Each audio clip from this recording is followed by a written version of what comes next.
Welcome. Hare Krishna Valley.com.au.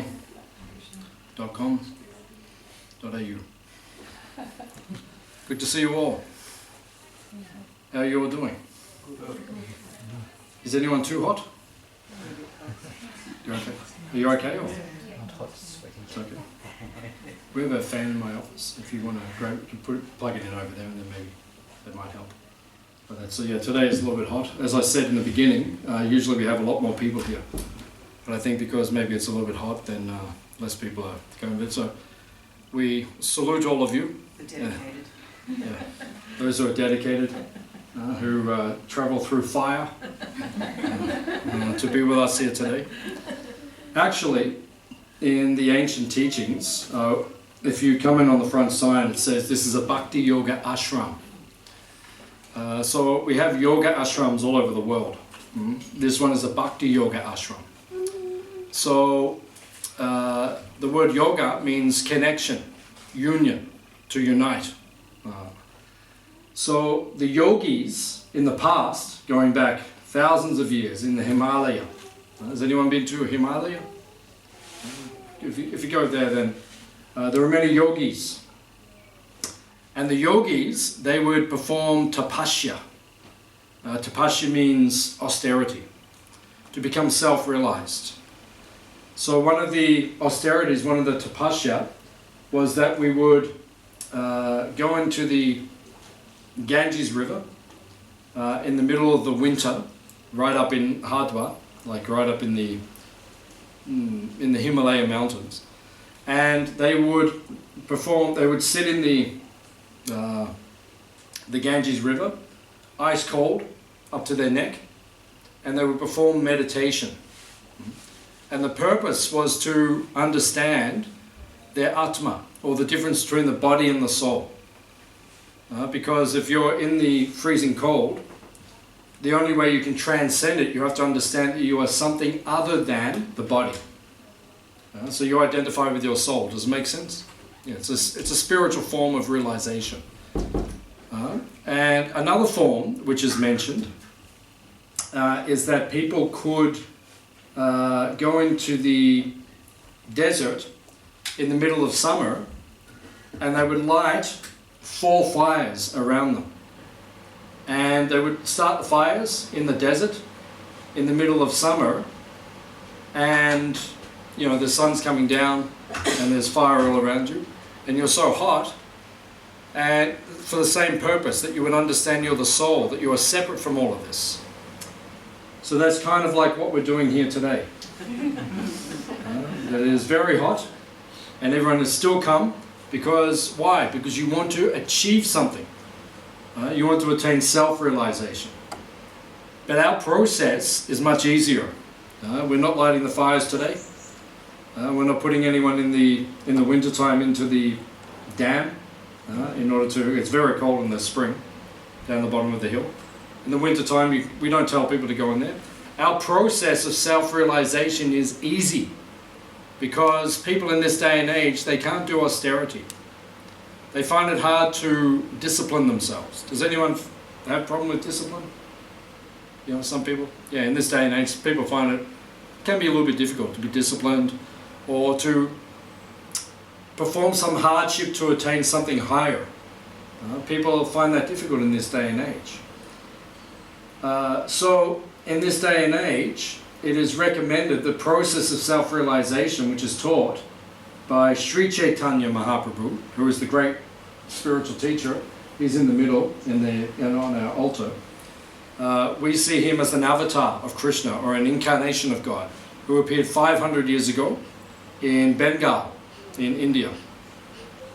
And Sri Chaitanya Mahaprabhu, he taught the process of self-realization in this day and age, in this Kali Yuga, in this materialistic age, is chanting the Hare Krishna mantra, which is what we're just doing before. Just chanting and dancing. Did anyone find that difficult? No. The chanting and the dancing? No? Because it's not difficult. All you have to do is chant a little bit, you dance. Was it pleasant? Yes. Yeah, it's pleasant. It's not difficult. You don't have to sit in the fire, you don't have to jump in the river. Right? You just come and do some dancing and chanting. Okay, it's a little bit hot. It's not too bad. We're coping. All of us are okay. And then do the dancing and chanting. And then when you feel fatigued from your dancing and chanting, Chaitanya Mahaprabhu, they used to dance and chant for hours on end. I've done that before. In India, sometimes we go there and we dance and chant for hours. Sometimes we have 12-hour kirtans, where we go from like 8 in the morning to 8 at night, dancing and chanting. It's very blissful. But sometimes you feel fatigued, so to relieve your fatigue, then we have feasting. Dancing, chanting and feasting, that's the whole Hare Krishna movement. Any questions? When's the feasting? Huh? First you have to finish your chanting and dancing. Don't worry, it's coming. Every good thing comes to those who are patient in this world. All the people who come here, they want to start with the feasting. But if we give you the feast first, you won't dance and chant. You'll just go and lay under the tree. So we have to coordinate it nicely. And then in the middle, we have the feasting, and then we have the dancing and chanting, and we have some philosophy. Because you need philosophy in life. And hands up if you have a philosophy for life. One, Like two. our own philosophy? Either someone else's or yours or anything. Or Bhagwan's or someone's. Hands up if you have a philosophy for life. Yeah, quite a few people, they have philosophy. Yeah, we have to have a philosophy for life. What is your philosophy? Our philosophy in the Hare Krishna movement is chant and be happy. And if it doesn't work, we give your money back. This is a very simple process. Chant and be happy. That's our philosophy. Also on our front board, when you drive in, it says natural living, Higher thinking. high thinking. Very good. You get a free dessert today. Yes. Come on. So it is very simple, natural living. We have to learn to live naturally. Live naturally. Just like my good friend Caleb has been living here with us for the last 4 days. And he's enjoying the natural living aspect. Looking after the cows every morning. We have 27 cows and bulls. And we can go and visit them after lunch. And you can look after the cows and bulls and live naturally. Right? And we grow our own vegetables here as much as we can. Right? And then we live naturally within this natural environment. This is how humans are meant to live. Natural living and higher thinking. You have to have a philosophy in life. So many people don't have philosophy in life. What is the philosophy of the modern world? Enjoy. Enjoy. Yeah, that is Coca-Cola. Everyone has Coca-Cola philosophy. Just enjoy. Enjoy what? Enjoy how? Enjoyment is natural. Hands up if you like to enjoy. All of us, we want to. We're born to enjoy. It's our nature. It is called swabhava. Swabhava means your nature. Ananda mayo vyasat. In the ancient teachings of India it says, the nature of the Atma, the Jiva, the soul, is to seek Ananda. Ananda means pleasure, bliss, happiness. That's the name. We're all looking for happiness and bliss. Just like you all came here to Hare Krishna Valley today. So if you came here, if someone said to you, oh, come to Hare Krishna Valley, it's really laborious, and it's really boring, and the food is really bad, and the people are terrible, and they're chanting, they have some mantra they make you chant, and all, no one's going to come. Because we have to get enjoyment from what we do. So when you come here, we come here to enjoy ourselves. We do some dancing, we do some chanting, we hear some enlightening philosophy, we have some nice vegetarian feast which has been offered to Krishna himself, and then we go and see the beautiful cows. Because people are looking for enjoyment. That is the nature of the soul. So that is our philosophy in life. It is enjoy, but it is not enjoy Coca-Cola. That is not our philosophy. We don't drink Coca-Cola. It's one of our rules. One of our rules in the Hare Krishna movement is no intoxication. Because Coca-Cola is intoxicating, it's addictive.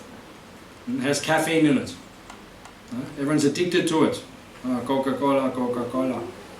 Where's my Coca-Cola? Drink it, drink it. That is your mantra. Coca-Cola, Coca-Cola, Cola-Cola, Coke. Like that. Everyone wants to drink it. Like that. No, it's intoxicating, it's addictive.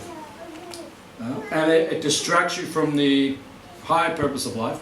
It actually doesn't make your body healthy. If you want to clean grease off the your garage floor, what do you use? Acid, very good. Or Coca-Cola. It works, actually works. I've seen video, they pour on the grease stage, you put Coca-Cola, leave it there, and we'll take it away. So imagine drinking that. What it does to your insides. It's just acid, just burning everything up. It's not healthy. No Coca-Cola key? Jay. Cleaning up the grease inside. What's it? It's cleaning up the grease inside. It's cleaning up the grease inside. Yeah. If that's your philosophy, then you can do it. But our philosophy is degrease yourself as much as you can. So, everyone needs a philosophy in life. So enjoyment is good, but it has to be enjoyment in the right way. Enjoyment which leads to further pleasure, or enjoyment which leads to peace and happiness. Because you see in this world, everyone just wants to enjoy, but it doesn't always finish in peace and happiness. So many people are suffering in this world from their enjoyment. I saw my father, he liked to enjoy, but he would just drink alcohol all the time, and then in the end he died from alcohol. Too much. So he wanted to enjoy, but it didn't lead to peace and happiness. So we have to enjoy, but in the right way, that we will be happy and peaceful also. Anyone know what are the other philosophies in this modern world? What is it? Money. Yeah, money. Get as much money as you can. As Donald Trump says, he who dies with the most toys, he wins. That's a philosophy.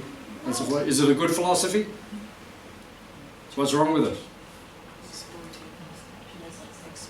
It's exploitive. Yeah, it's exploitive. Yeah, because it's based on taking from others. Right? I'll be rich if others are poor. So that's not a good philosophy. He who dies with the most toys wins. Right? That will not lead to happiness and peace. So in this world we have to be very careful how we live. We need a philosophy. So here at Hare Krishna Valley we teach natural living but higher thinking. Because if you have a higher philosophy, you will be happy and peaceful in your life. That's what we try to teach you, how to be happy and peaceful. That's why people come to us. Usually lots of people come, but today it's too hot, they did not come. But usually they come, many people come. Why? Because they want to learn how to be happy and peaceful. We have to teach these things, because there's no one teaching this in the world. People are teaching you how to be materially successful, or how to make lots of money, or different things. But we have to teach happiness and peace. This is the mission. So that is what we're doing here. Right? It's a simple process. You do dancing, you do chanting, you do feasting, right? And you go and pat some cows. Does it sound good? Yes. And then you become self-realized. You can understand enlightenment just by this simple process. If you're not enlightened, by 3 o'clock this afternoon, we'll give your money back. If you haven't attained enlightenment. That is our philosophy. To teach people how to attain enlightenment. How to become happy on a much deeper level. On a much more peaceful level. So, yesterday was Shivaratri. Do you know Shivaratri? Many of you know? You know Lord Shiva? Yeah, in India. Many, even the Western people, many know. Lord Shiva is... He looks like Krishna actually. Krishna is bluish. Sometimes people ask us, why is God blue? Right? We in the Hare Krishna movement, we see God as a blue cowherd boy. That's how we see him. You see in the pictures, he's a blue cowherd boy. So sometimes people ask us, why is Krishna blue? Why is God blue? Because when the sky is blue, maybe not so much today, but you know, like yesterday, the sky, what does it do to your heart chakra? Opens it, yeah, you feel happy when you see it. So Krishna is that color because he's so happy himself. He's like a bluish color. And when others see him, they also feel that happiness of blue. So that's why, and Lord Shiva is also the similar color. He's like a bluish color, like Krishna. But in the ancient Vedic teachings, it teaches there are difference between these gods. In the ancient teaching of India, it says, Ete chamsa kala pumsa Krishnastu Bhagavan Swayam. It says Krishna is the all-powerful being. He is God. And Shiva is Vaishnavanam Yata Shambhu, which means the greatest servant of Krishna. He's Krishna's servant. Now, why is he Krishna's servant? Because he's teaching us that we should also serve Krishna. Because the nature of every soul, Jivara Swarupahoy Krishnara Nityadas. Every soul is created to serve. What have you been doing today? What have you all been doing today? Serving. Serving. Very good. Hands up, you've been serving today. Everyone. Everyone's been serving. That's all we do all day long. We just serve. We're serving the kids. We're serving the dog. We're servicing our car. You're servicing your iPhone. Everything's about service, service, service. Like, people are coming here today, so we have to cook. That's service. So everyone's been in the kitchen cooking and getting ready, serving. That's the nature of the soul, is to serve. So all of us are serving constantly. That is our occupational nature. So why is Lord Shiva the servant of Krishna? Because he's teaching us what we should do. Now Lord Shiva is the Lord of Ahankar. Now what does Ahankar mean? Arrogance? Yeah, arrogance. That's a part of Ahankar. But literally what does it mean? Ego and pride. Very good. Yeah, it means ego. Yeah. Technically it means false ego. Identity. Because the word ego refers to identity. Right? All of us have an identity. Right? We have an ego. But false ego means you are something which you are not. Hands up if you have a problem with your ego. That's good. There's some honest people. That's good. Actually, everyone does, but not everyone puts their hands up. But the ones who do, you're very honest, you get a free drink today. Yes. Come on. Just put your hand up for everything. So, ego is a big problem. Now, what is false ego? Krishna says in Bhagavad Gita, Ishwaroham aham bogi siroham balavan sukhi. Ishwara and bogi. When you think you are Ishwara, what does Ishwara mean? The Lord. Controller. Controller. And bogi means? Consumer. Yeah, good. Consumer or enjoyer. Enjoyer. So when you think you are the controller and the enjoyer, that is false ego. Right? That is a false ego. Because we're not really the controller. Our control is very limited. Right? But when you think you are the supreme controller, sometimes we think like that. Yeah, we want to control everything. That's ego. Because everything actually is out of our control. Right? We think we can control things. We actually can't control very much at all. I can put I'm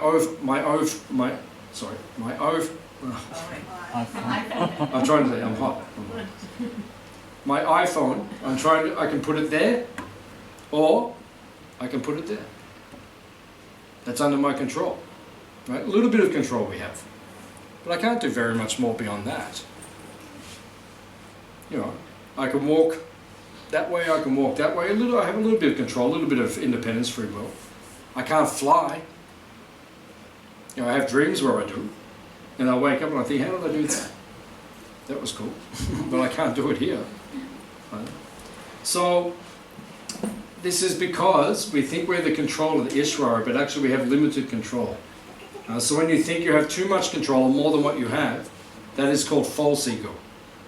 And bogi means enjoyer. When you think that I will enjoy, everything is meant for my enjoyment in this world, that is also false ego. And what happens when you think like that? What happens when you think I can just enjoy as much as I want in this world? What happens? Have you ever thought like that? And then what happened? Depressed. What's that? You get sick. Yeah, if something happens. You think, oh, I can enjoy unlimitedly. And then it doesn't work. Has it ever happened to you? Never happened? No? You never thought like that? No? But you thought sometimes I can enjoy something and then it didn't work? Yeah, because there's no certainty, so.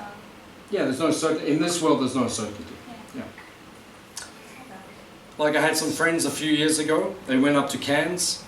Cairns is in the north of Australia. Very beautiful place. So they went there for a holiday. They're very excited. Let's go there and we'll enjoy. But then when they got there, there was a sandfly or a marsh fly plague. So you couldn't sit on the beach because every time you sat on the beach, flies would just land all over you and just bite you. So actually we don't, to enjoy is false. If we think that we can enjoy separately from God or separately from Krishna. So this is false ego, that we think I am the enjoyer, I am the controller, because it is limited in this world. So we have to be careful, that's false ego. So when we have a proper philosophy, we overcome our ego. And we understand, that's why here we're teaching people how to overcome the ego. Right? How to have a philosophy that teaches you to go to something higher, some higher understanding, some higher experience. So that's why on the front sign it says, natural living, higher thinking. Higher thinking means we're teaching some higher philosophy.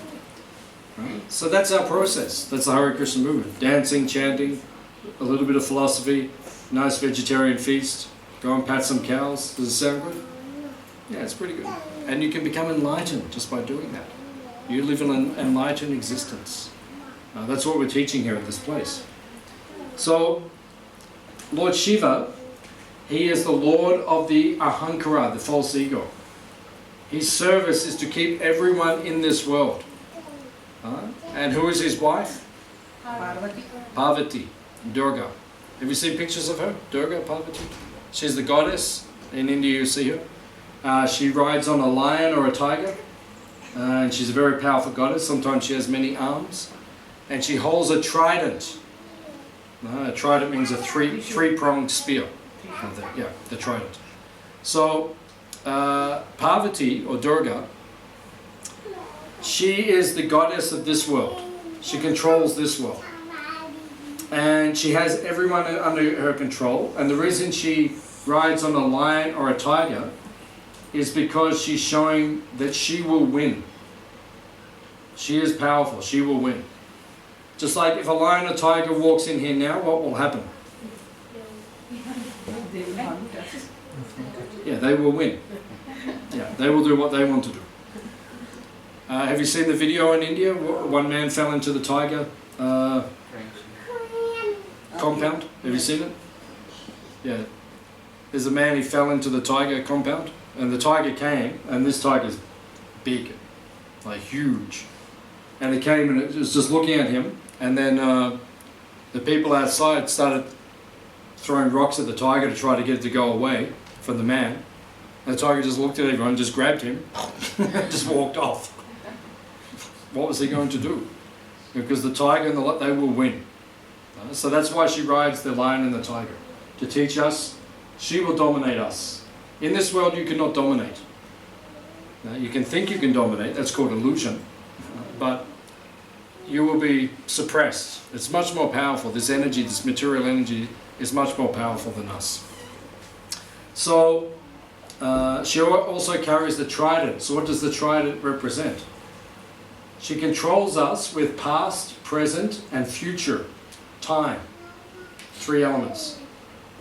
Now, people live, there's only one phase of time that we experience. Right? Which phase of time do we experience? Present. The present. Because when is the present? Right now. Right? Now, a lot of people don't live in the present. They live in the other 2 phases of time, which is the past or the future. Right?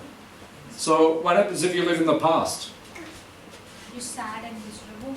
You're sad and miserable. Do you know anyone like that? I know people like that. They live in the past. They're sad and miserable. Because they think all the time, oh, I wish I had that. Oh, I wish I had this. You know, in the Western society, we have a genre of music called the blues. You know the blues? Yeah. So it's all about the past. Right? That's all they sing about. When my baby left me, then it's just all about the past, lamenting. And if you live your life in the past, you will lament, you'll be sad. Right? You will find it difficult. Then there is another group of people who always live in the future. And they're always thinking, what can I attain next? What can I have next? Instead of being happy now, they're thinking about the future. What will I attain in the future? And many people, do you know anyone who lives like that? Or do you sometimes live like that? Always just thinking about the future. Oh, I'll have this next week. I'll have that. But you have to learn to be happy now. Because there's only one phase of time that exists, and that is the present. The others, the future may not come, and the past is gone. So you have to live in this moment now. This is a more realized philosophy when we live in this moment. So the past and the future, we have to learn to let go of them. So she controls us with this past, this present, and this future. That's what the trident represents. On top of that, also the trident represents the three gunas. Three gunas means passion, ignorance, and goodness. Have you heard of these? Yeah, three gunas. They're three energies which dominate this world. Passion means when you get really active about something. Come on, let's do it, let's get passionate. Like, I want this kind of energy. You understand what I'm talking about? This energy, we call it passion, or rajas. Then there's ignorance. Ignorance means, I just can't be bothered. I just want to sleep all the time. We'll do it tomorrow. That's ignorance. Right? So there are two energies in this world, passion and ignorance. But then there's another energy which we should live in, which is called sattva, or goodness. Goodness means peace, harmony, right? Enlightenment. It means to be feeling very positive about things. So we have to learn to align ourselves with that energy, the sattva guna, because that helps you become self-realized. Whereas the other two, ignorance and passion, they cause problems in this world. If you're too passionate, too ignorant, then you will suffer. So these three are there. Goodness, passion, ignorance, that's her trident. That's how she controls us. Also past, present, and future. And then three types of suffering. Klesha, Adi-Baltic, Adi-Yatnik, and Adi-Daivik Klesh. Which means, Klesh means suffering or displeasure. Displeasure which comes from Daiva. And Daiva means the gods. Right? You know the gods? Right? Hands up if you believe in the gods. Oh, that's good. Everyone, oh, that's good. Everyone believes. Yeah, there are gods. If you go around the world to all of the ancient cultures, everyone talks about the gods. So they must be there because the whole world, if you look in history, everyone speaks about the gods. Right? If you go to ancient Egypt, ancient Mongolia, ancient Greece, the Norse, the Vikings. If you go to the Aztecs, the Mayans. If you go to all of the ancient in India, they all talk about the ancient gods. The god of the rain, the god of the sun, the god of the fire, the god of the wind. Well, they're all there, they all exist. So, Adi-Daivik means when we suffer because of the gods. Because sometimes they can cause some suffering on this earth. Sometimes they give too much wind. Wind is good, especially on a day like today. A little bit of cool wind is nice. But too much wind is not good. Like, I think last week there was a big cyclone somewhere. Where was that? Somewhere in the world. I saw some footage. Yeah, I can't remember where it was, but big cyclone. Too much wind is not good. So the wind god, if he pushes too much, and he gives some karma to everyone, then everyone just suffers. Right? Or the rain god, he gives too much rain. Too much rain is not good. But last week also there were some floods. Where was that? Somewhere in Queensland. Oh, it was in Australia, was it? Yeah, I think somewhere in Queensland. Oh, really? Okay. Yeah, so, And also in the eastern part of Victoria, they is more. yeah, eastern part of Victoria and Queensland. Yeah. Yeah, and other countries around the world. Too much rain. Too much rain. Yeah, well, these are problems. This is the three prongs. Adi Devik means, one of them means from the gods. Sometimes they give us too much problem. Then there is Adi Baltika. Adi Baltika means Bhuta. Bhuta means other personalities. Does anyone in this world sometimes give you problems? Anyone give you a problem? No? Hands up, someone gave you a problem? One man. 2, 3, 4, 5. Now everyone puts their hand up. Adi Baltika. Adi Baltika means others give you problems. Why do they give you problems? That is your karma. Actually, in the Bhagavatam, in the ancient teachings of India, it says the problem actually only comes from one person. Who is that? Us. Yeah, us. If someone's not being nice to us and giving us problems in this life, it means we probably did the same thing to them in the last life. Right? It's hard to accept, but it's true. Right? Sometimes people are not very nice to us, and you think, why are they being like that? Because maybe we were like that in one of the other lives. Right? It's hard to accept, but it's actually true. Right? This is where the problems come from. So Adi Baltika means from other people. Sometimes other people, they give us problems. Or animals, or insects, or... You know which animal kills more than any other... kills people more than anyone else on the earth? Who kills? People. Hippo? Yeah, even more than the hippo. Mosquito. Very good. Yeah, mosquito. Mosquitoes kill more than anyone else on the planet. Right? Prabhupada, who's the founder of the Hare Krishna movement, one time someone asked him, why were mosquitoes created? And he said, to give problems to us, to humans. That's all they're there for. That's all they're there for. To annoy you. You know when you go to sleep? And there's one mosquito in the room? And the ear, your ear, is the hottest part of the body. Right? Most of the heat leaves through the head, and the ears, most of the heat leaves through the ears, right?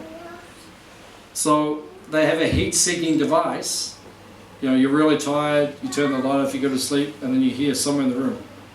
Zzz, and he doesn't matter where he is in the room can be as big as this, he'll find your ear.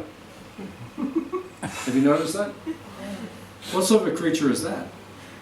What sort of a creature that, like, you're trying to sleep and he just comes in like zzz, just annoying. And you wake up in the morning, you got bites, he sucks your blood.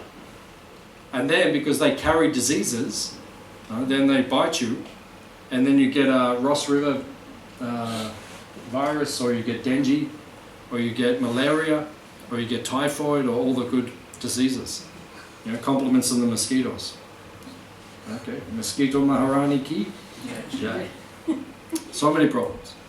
So this is called Adi Baltika, problems from others in this world. So then Adi Baltika, Adi Devika, and Adhyatmika. Atmika means from yourself. Yeah, ultimately means soul, but the soul doesn't give you problem. But Atma also means body and mind. So your body and mind can give you problems. Have you experienced this? You can be sitting somewhere, very peaceful. One time I went on holiday. I went on holiday one time to Malaysia. Went for a holiday. And my friend, he was a doctor. He had lots of money. So he took us to a nice resort in Malaysia. It was a little island off Malaysia. And a beautiful resort, and the beach was like our cabin was like there, and the beach was there, the other end of the room. So you just walk out, the beach is so beautiful, most beautiful place you could think. And the beautiful, private beach, everything, so beautiful. So I went there with his family and some of my associates, and we were there. But the people in the house were not happy. Their minds were not peaceful. Even though we're in the most beautiful place on the planet, they were not happy. They were not enjoying it. They were just suffering because of their mind. And I just thought, what's going on with you people? You know, you're here and you're in such a nice place, but none of you are happy. Oh, what is that? That's the mind.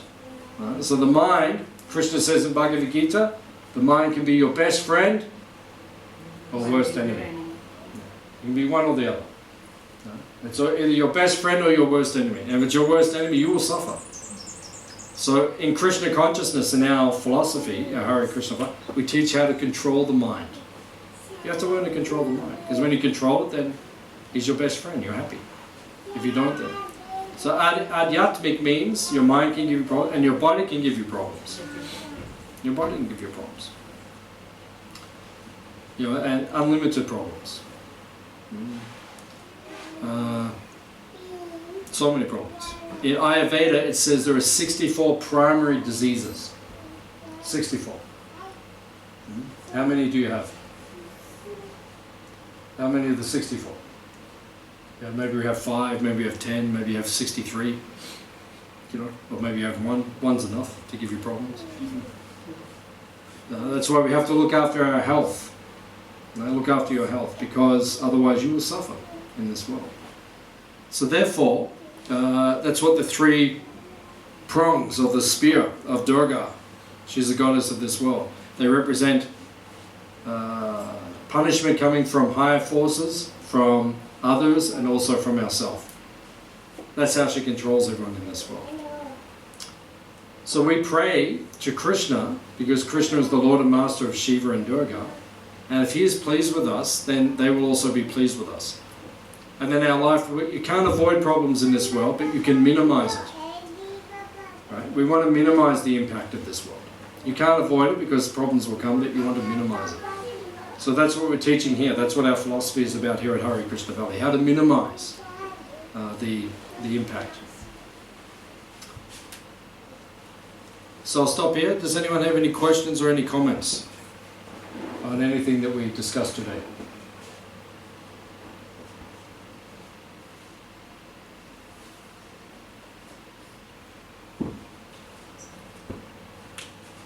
Any other questions?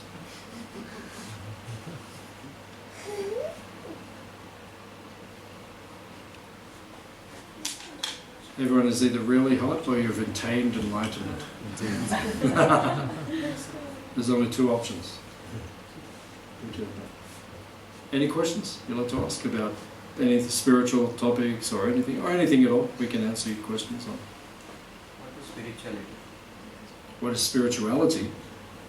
Can you give more definition? What does it mean? Because spirituality, the literal meaning is like something connected to your spirit, but then what exactly it means as per Vedas? When you say you're being spiritual, what does it really mean? According to the Vedas.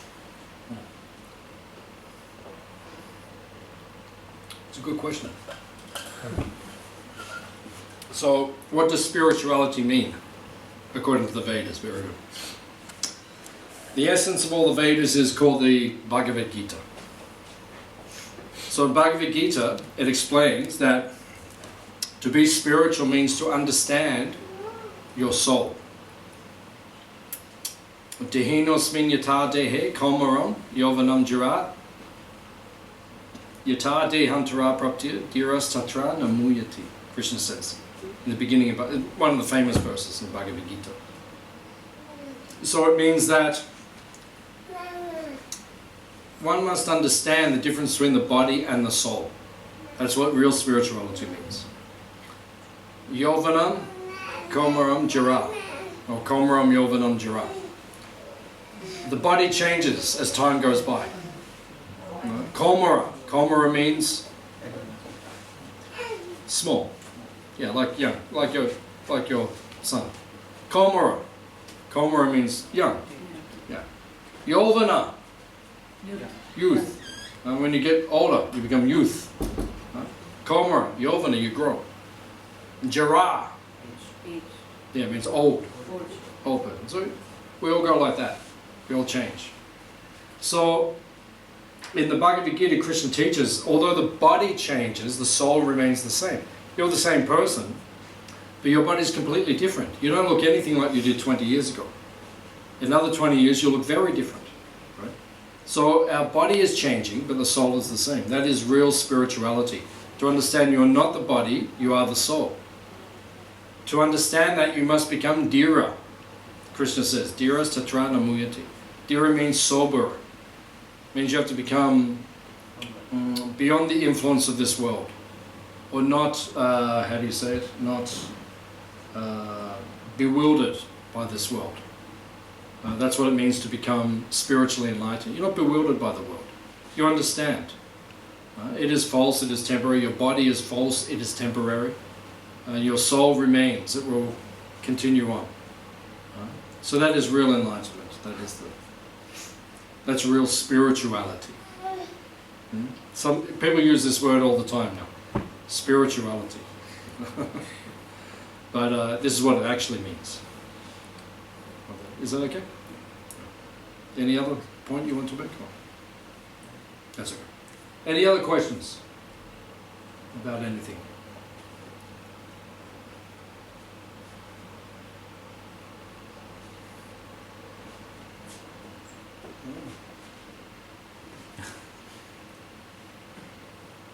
Everyone is happy and satisfied. That's my turn. Is prasadam ready? Lunch ready? It's been offered, so. Oh, it's been on. Oh, it is so. Okay. So, is everyone, you're satisfied?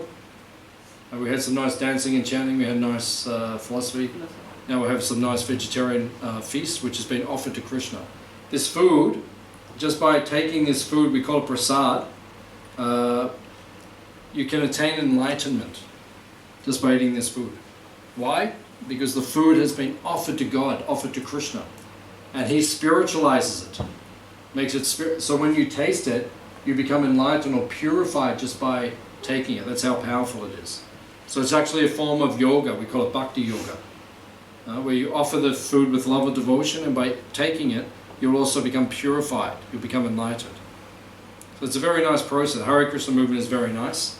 You just dance, chant, you take some nice spiritual food, and you become enlightened.